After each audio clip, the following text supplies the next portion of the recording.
안녕하세요. 미국주식으로 은퇴하기 미주은입니다. 오늘도 인도네시아의 날씨는 상당히 덥습니다. 한국은 많이 추워졌다는 얘기를 들었는데요. 감기에 걸리지 않도록 조심하시기 바랍니다. 미국주식으로 은퇴하기 채널에서는요. 10년 내에 10배 성장할 30종목을 발굴하는 프로젝트를 진행하고 있습니다. 오늘 여러분들과 함께 살펴볼 종목은요. 이제 11번째 기업입니다. 오늘의 주제는 메타버스입니다. 그러면 과연 메타버스라는 것은 어떤 개념이고 또 어떠한 기업이 메타버스와 관련이 있는지 오늘 영상 보면서 함께 공부해 보도록 하겠습니다. 앞으로 10년간 10배 이상 성장할 잠재력을 지닌 11번째 기업으로 제가 선정한 그런 종목은요. 바로 페이스북입니다. 보시는 것처럼 제 포트폴리오에서요. 페이스북이 유일하게 마이너스 수익을 보이고 있는데요. 페이스북은 여러분들 대부분 잘 알고 계신 그런 기업이잖아요. 그래서 오늘 페이스북이 11번째 기업으로 선정된 거에 대해서 실망하신 분들 계실 거라고 생각이 드는데요. 과연 어떠한 배경, 어떠한 이유를 가지고 제가 페이스북을 앞으로 10년간 10배 성장할 종목으로 선정했는지 함께 공부해 보도록 하겠습니다. 자, 그럼 페이스북과 메타버스의 그 상관관계를 알아보는 오늘의 영상 시작하도록 하겠습니다. 1월 14일 목요일 영상의 제목은요. 메타버스 시대를 지배한다. 페이스북입니다. 미준 오늘의 이야기는요. 첫 번째로 페이스북의 오늘 그리고 내일에 대해서 잠깐 검토를 해보고요. 두 번째로 페이스북 어디까지 와 있나. 세 번째 페이스북의 무서운 야망. 마지막은요. 역시 Catch Me If You Want로 마무리하도록 하겠습니다. 그럼 우리에게 생소할 수도 있는 단어 메타버스에 대해서 공부하는 오늘의 영상 바로 시작합니다.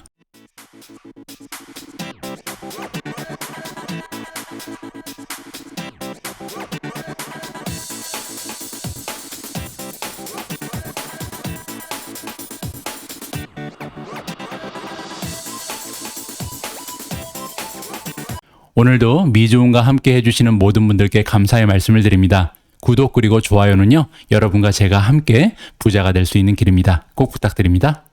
자, 오늘 방송의 첫 번째 순서는요. 페이스북의 오늘 그리고 내일이라는 제목입니다. 이미 제가 지난 영상에서 한번 설명을 드린 내용인데요. 2020년 11월 17일 방송에서 제가 여러분들과 공유한 내용을 잠깐 리뷰해 보도록 하겠습니다. 먼저 페이스북의 오늘을 살펴보면요. 페이스북은 전 세계 인구의 35%가 매월 사용하는 그런 플랫폼이고요. 무려 23%나 되는 인구가 매일매일 사용하는 플랫폼입니다. 두 번째로 2020년 연 매출이요. 사상 최고의 신기록을 달성할 가능성이 굉장히 높다고 그때 함께 공부한 바가 있습니다. 왜냐하면 1월부터 9월까지 9개월간의 실적을 살펴보니까요. 전년 대비 8.28 빌리언 초가 달성한 상태였거든요.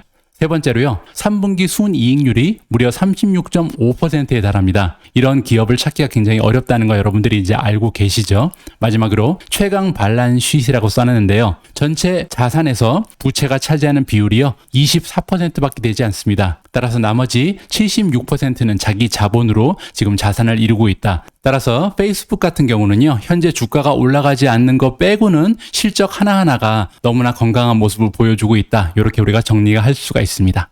자, 다음은요. 페이스북의 미래를 함께 살펴보도록 하겠습니다. 가장 먼저 증강현실 그리고 가상현실이 페이스북의 미래를 열고 있다는 사실은 더 이상 비밀이 아니죠. 두 번째로 페이스북 숍이 최근에 많은 발전을 하고 있습니다. 무려 18억 명이 사용하고 있는 그런 플랫폼에서 데이터 그리고 인공지능을 이용해서 이 숍도 굉장히 활성화될 가능성이 높다고 우리가 잠재력을 평가해야 되고요. 세 번째로 새로운 광고 수익. 즉 지금까지는 페이스북 내에서만 광고를 해왔잖아요. 이제부터는 AR, VR 그리고 페이스북 숍에도 광고를 낼 수가 있으니까요. 광고 수익이 현저하게 늘어날 가능성도 가지고 있습니다. 마지막으로 안티트러스트 액션, 독점 규제 부분을 우리가 항상 생각을 해야 되잖아요. 어떻게 보면 페이스북의 미래에 있어서 유일한 위험 요소가 아닐까 저는 생각을 해보고요.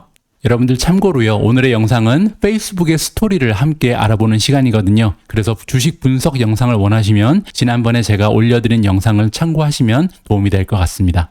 자, 다음 챕터는요. 페이스북 어디까지 와 있나라는 제목으로 만들어봤습니다. 자, 이번 챕터에서는요. OC6 이벤트, 즉 오큘러스 커넥트 6라는 이벤트가 매년 열리고 있는데요. 2019년 9월 달에 어떤 이벤트가 있었는지 그 영상의 자료를 함께 살펴보도록 하겠습니다. What if we could get... What if we can... If I could figure this out... Just a little more realistic. Yeah, okay, I see. What if- This doesn't work. What if we try to to optimize the assets first. If we combine VR and immersive theater, we could. What if we could time slice the both simulation? If we could just shave 1 millisecond. If I could visualize the What if we could character. get the details so crisp?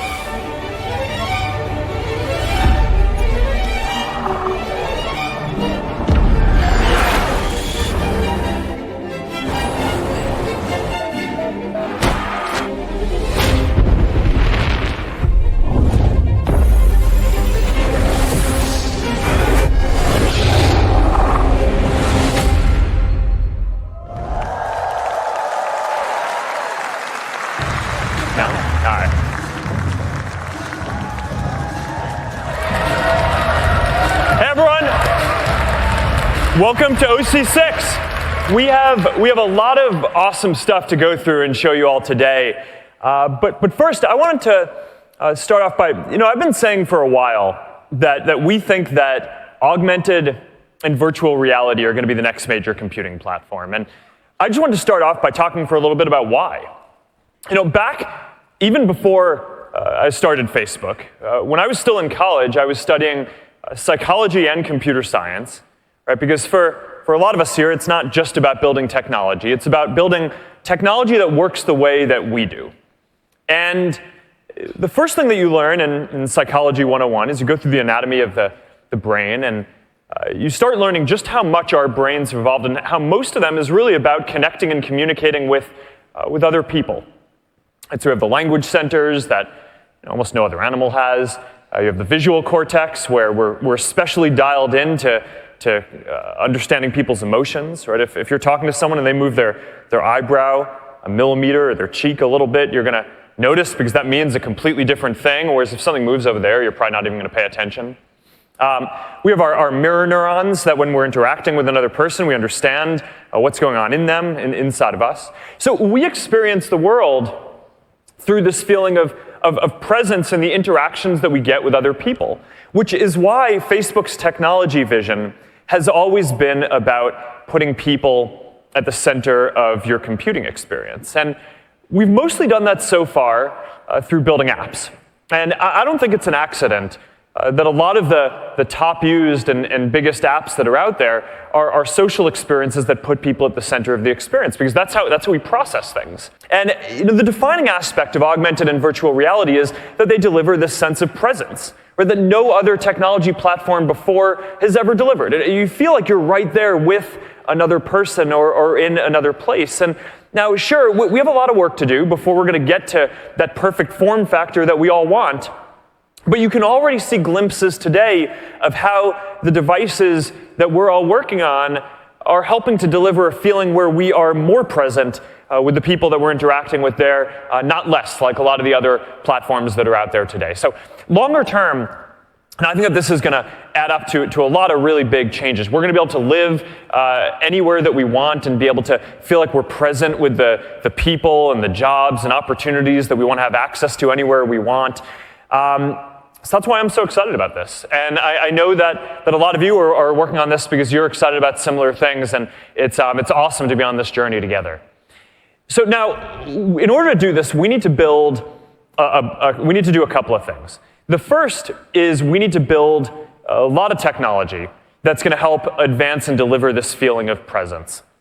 The second thing that we need to do is build an ecosystem of all the experiences that need to be delivered here. So on the ecosystem side, the first step that we need to reach is reaching critical mass in the community.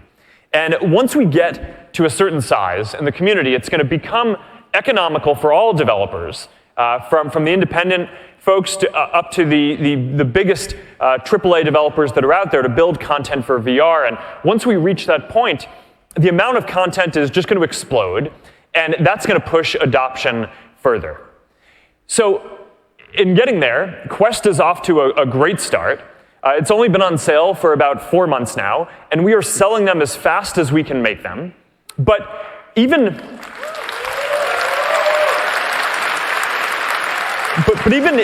more importantly, though, is that retention is good.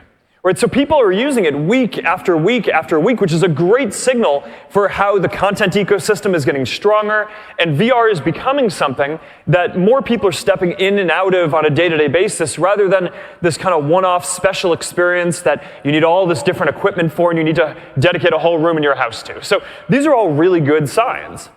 And to get to critical mass, we're focused on building forward compatibility into all the new devices that we build, so that all the content that you're all making just works across everything now and going forward.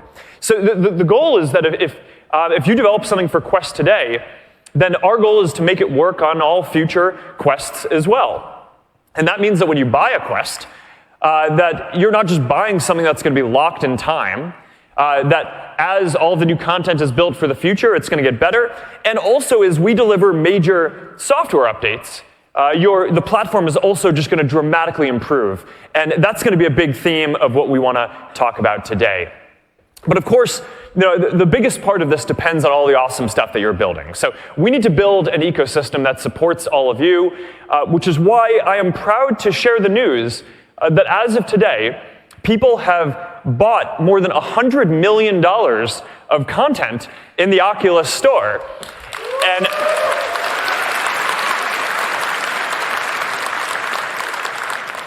And since Quest came out just several months ago, more than 20% of that is from Quest already and growing really quickly. So I just want to take a moment at the start of this conference to thank all of you who are really the ones who are pushing this ecosystem and community forward. So thank you, guys.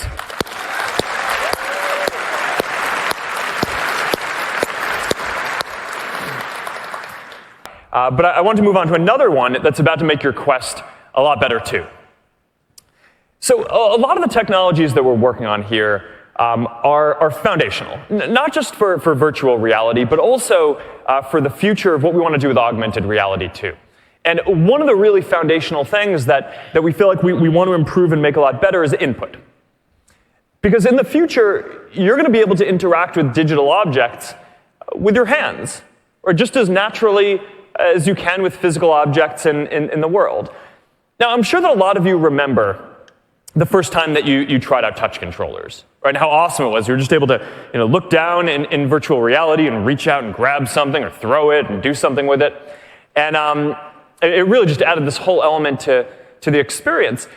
But as soon as we made that possible, it immediately opened up this bigger question, which is, okay, how can we do even better? How can we make it so that instead of having to use hand controllers, we can just use our hands?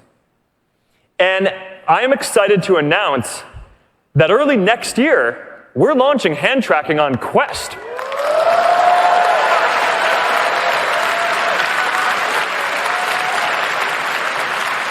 All right, want to see it? Let's check this out.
So this means no controllers, no buttons, no straps, no external sensors, just full range of motion in your hands. And even if you've spent a lot of time in VR and you've spent a lot of time with touch controllers, I think that the first time that you get a chance to experience this and you just wiggle your fingers and you see that full range of motion in your hands, it takes the experience to a whole new level. And you're going to get a chance to try this out on the demo floor after the keynote today. So I'm really excited to get this into all of your hands. So, this is what I mean when I talk about building a platform that improves over time. Right, 6 months ago, if you wanted to get into VR, you needed a PC, cables, sensors, hand controllers, and half a dozen physical objects. And now, soon, it's just going to be a headset that you can bring with you anywhere that you go, that is full inside-out tracking, completely wireless, and now your hands are just going to be there too. So, there's a lot of work that we still need to do to get to where we all want. But I think what you're starting to see is the hardware is getting out of the way. And with each step, we're getting to a more immersive and natural experience. All right, so now I want to talk about the future of input for a minute, though. Because hand tracking is great. It doesn't require controllers, but it still requires you to use your hands. And in the future, we want to get to an input where we can just think something and it happens. So what people call a neural interface. And earlier this week, we announced that the Control Labs team will be joining us. And they're the leading team working on neural interfaces. They have a lot of the best researchers, computational neuroscientists, and more. And they're working on a wristband, right? And it picks up electrical impulses that are sent through your nervous system and turns them into digital signals that you can use as input in virtual and augmented reality. And it's completely non-invasive, right? There's no surgery, no implants. You don't have to get holes drilled in your head. It's just a wristband. And so it gives you the sensation of being able to interact with digital objects just by thinking. And this is clearly early, right? It's gonna be a number of years before this gets into any of the products that we're shipping, but it works. And they have a dev kit that they're shipping already now. And now that the Control Labs team is going to be joining our Facebook Reality Labs team that works on augmented and virtual reality, we're going to invest and make sure that this is a foundational part of the input for the next computing platform. And I'm really excited about this one, so I just wanted to talk about it for a few minutes today. All right, so the last thing that I want to talk about up front today is delivering a social experience in VR. Right, so I talked about for a while how our technology vision is putting people at the center of the computing experience. And a big part of how we do this is by building technology that advances the feeling of presence, right? So more immersive, getting the hardware out of the way, better and natural, more UI, better, more realistic avatars, which we'll talk about later. So that's one part of it. The other part is basically building the software experiences that put people at the center of the experience. And, that's kind of our bread and butter as a company, right? We build a lot of the best social experiences for phones and for computers, and we want to do this in virtual reality as well. So great social experiences usually aren't just a place where you interact, right? They give you the ability to define the space around you. And so we've been working on something that does this in virtual reality. And we've been working on this for a while, and today we want to announce an experience that we've been working on called Horizon. And in Horizon, you are going to be able to build your own worlds and experiences. You're going to be able to play games, you're going to be able to explore, you're going to be able to hang out with your friends, and of course meet new people.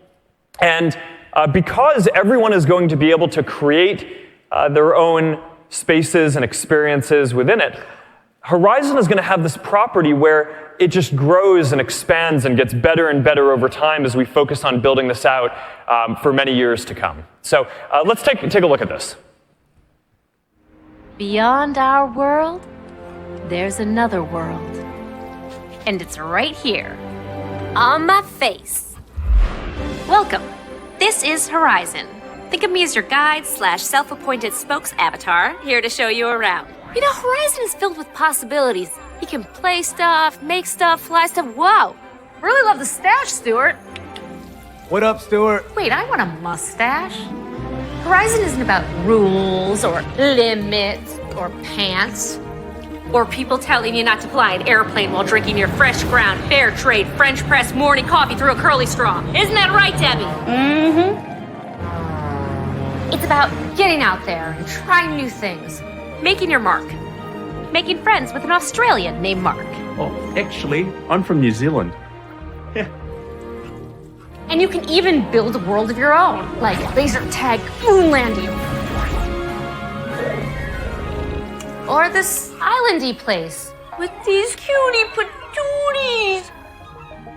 Boop. In Horizon, the world is your lobster. Isn't it oyster? That too. So come, join us. A never-ending, ever-changing world beyond your world is waiting! Woo! Debbie gets it!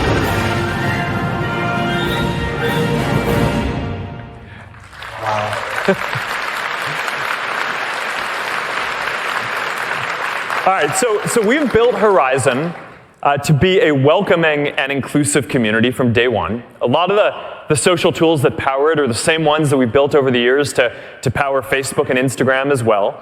There's a whole range of expressive and diverse avatars to get us started. And the best part is that the creator experience is built right into VR. So you don't need to be able to code in order to create something, although that can certainly help in building some of the more advanced things.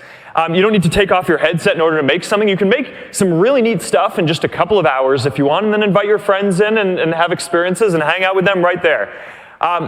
So this is early, but this is another step towards building the kind of social infrastructure that we believe is going to be important in the future. So you should be able to hang out with your friends, join groups, create events, share ideas in VR, just like you can online. And of course, now you're going to be able to do it with that added feeling of presence, like you're right there with the people who you're talking about, that no other technology platform that has existed before delivers. So we are launching this next year.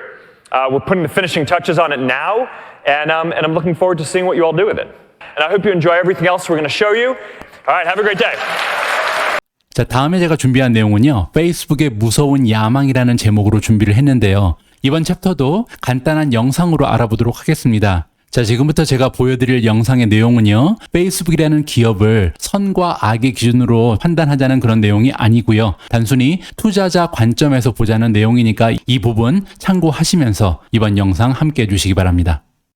Who will own the metaverse? Actually, the metaverse doesn't really even exist yet, which of course makes it a bit more complicated.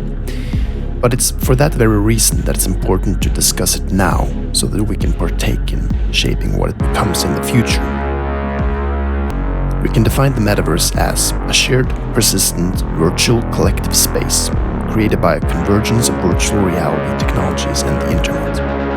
We are, in other words, imagining a spatial internet that we encounter as our encompassing reality. Who will own the metaverse? The piece was critiquing Facebook or Oculus' aggressive politics for attempting to dominate the VR space.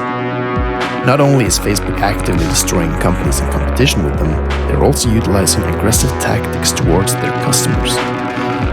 If you buy a new Oculus device, you can't use it without registering for a Facebook account. If you want to delete Facebook, you also lose access to your games, and you can't access your devices. On the one hand, Facebook is the company that we can thank for bringing VR technology to the masses. On the other hand, while this may mean that you may be free to go wherever you want in VR, this is dependent upon the fact that you are never free to leave Facebook. Let's discuss who will own the metaverse. As humans living in the information age, our being in the world is increasingly mediated. By being able to record and transfer almost every conceivable human activity as digitized information, we work in the abstract realm of the virtual. The metaverse is the ultimate realization of this pattern, not through computers and smartphones necessarily, but through powerful immersive technologies such as VR and AR. When these technologies become accessible, which is what may happen way sooner than what we think, the value of such a metaverse will be hard to even imagine. The reason for this is quite simple. Virtuality is more affordable and flexible than reality. Everything we already do effectively at the World Wide Web, we may be able to experience in a format of reality, as opposed to abstract symbols on our smartphones. This has great business potential, to say the least, as we humans will be deeply involved in the technology, become dependent on it, and thus spend vast amounts of time on the platforms of the owners.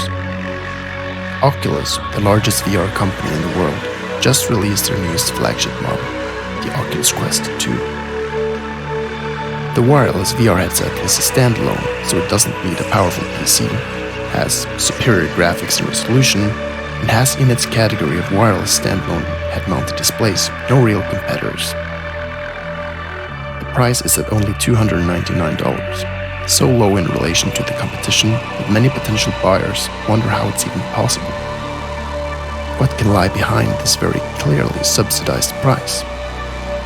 It is becoming increasingly difficult to see the difference between Facebook and Oculus.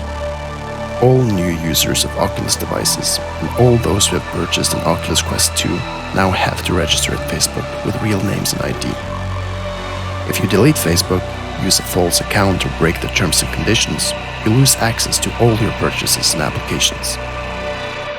This is the reason for the subsidized price. A wonderful white reality gadget that can take you to different worlds simultaneously restricts you from leaving the infrastructure of Facebook.